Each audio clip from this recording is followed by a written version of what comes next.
Jimmy Johnson running 5th in the race. And going to look for a spot here on Greg Biffle, or at least let him know he's there.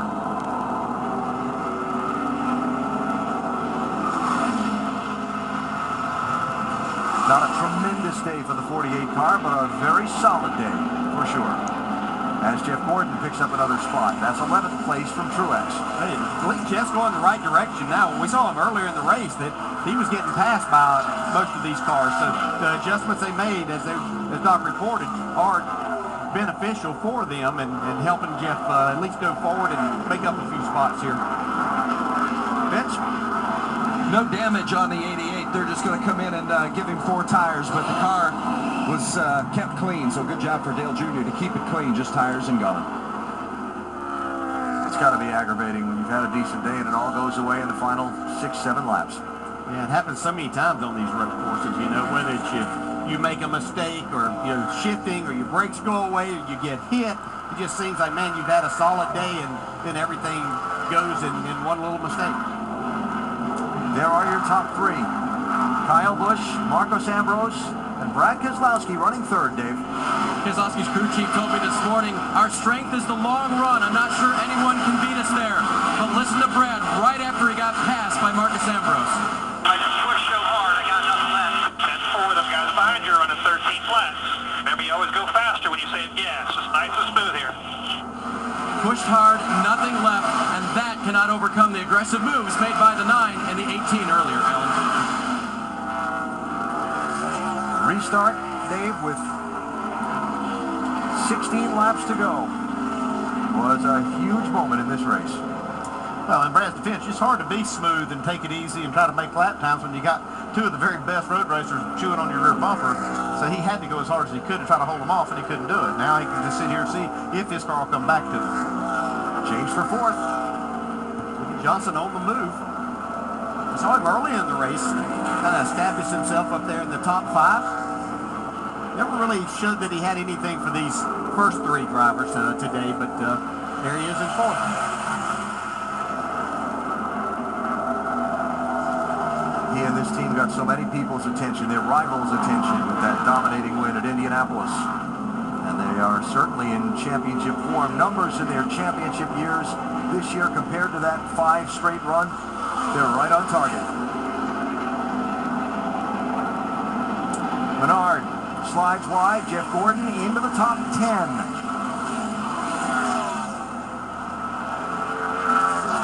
Not going to be happy with it, but a solid rally for the 2014. Kyle Busch got the lead on the initial start. He was on the outside of the front row. Got ahead of Juan Pablo Montoya in turn 1, led the opening run of the race, but Joe Nemechek slow.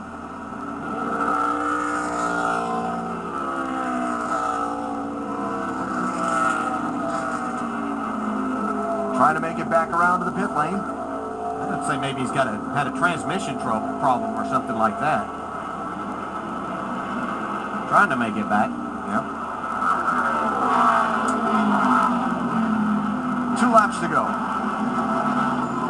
It's like Keselowski's car did come back to him. It's just maybe a little too late.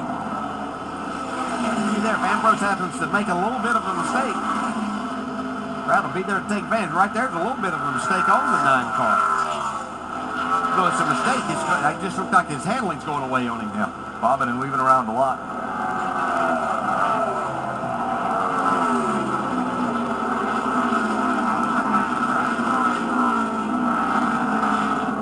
Just a lap and a half to go. Keselowski aggressively after Ambrose. Here he goes for second. Well, he's got position on him in the right place.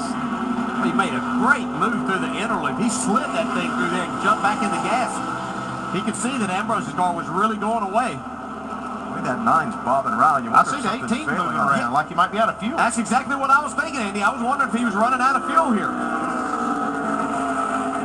Coming to the white flag. I'll tell you, the 2 cars close that gap. I don't know if it's that or if he thinks he might have a flat tire or something like that. He's really moving the car around. It doesn't look very stable right now. 1 lap to go. Kyle Busch, defensive line into turn 1. There's something wrong with the 18. trying to get second from Keselowski while he tries to get the lead from Kyle. Contact in the S's. And drive, got Dangerous spot on the track for Kyle to be sideways. Looks like he gets off to the guardrail. No caution yet. Here's the race for the lead. Keselowski's got damage on the left front. Is the tire going to make it all the way around?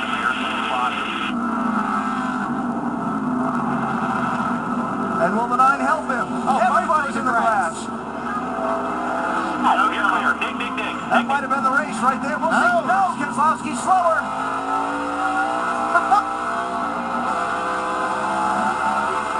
Keselowski's got a problem.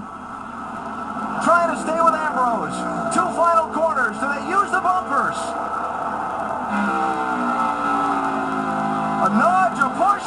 Can Ambrose save it? To the checkered flag. Who gets here first? Ambrose, 9. Keselowski, 2. Final corner. Marcos Ambrose is going to win at Watkins Glen in a remarkable last lap turn of events.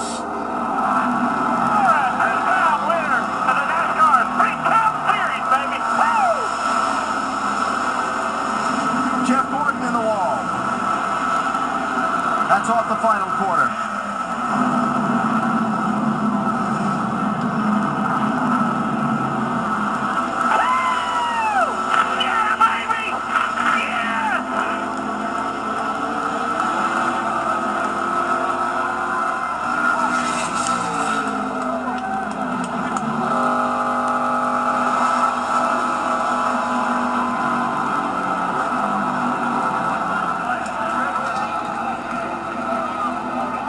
So badly want to hear from Ambrose and Keselowski to find out what in the world was going on in that last lap and a half.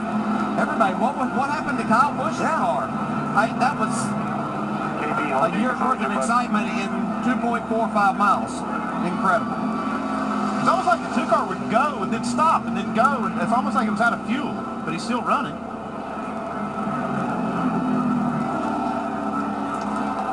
Vince? I'm with Dave Rogers. He's the crew chief for Kyle Busch, communicating now to the team. Dave, what happened with Kyle's car? Well, the 47 broke. He seemed he just went by smoking. He broke. He let oil down all over the track. And we just got caught in the oil and allowed the 2-car to get to us. Then 2-car raced us the way it raced us. So, good car. Kyle did a great effort. Really proud of everyone on this M&M's Toyota Camry team. We're fast. They know we're here, but we didn't get that job done today. So there was nothing wrong with the 18 car. He just got in the oil of the 47. No, there was oil all over the racetrack, and it's just hard to go. Thanks, Dave. Alan?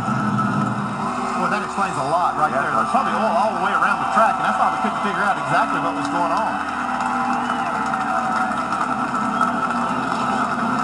So Marcos Ambrose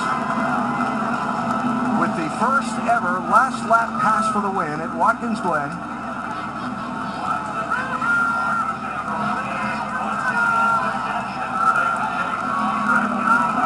Brad Keselowski having to settle for second, but Dave, he's smiling a lot as he shares Well, he's congratulating congratulations. everybody on Marcus Ambrose's team.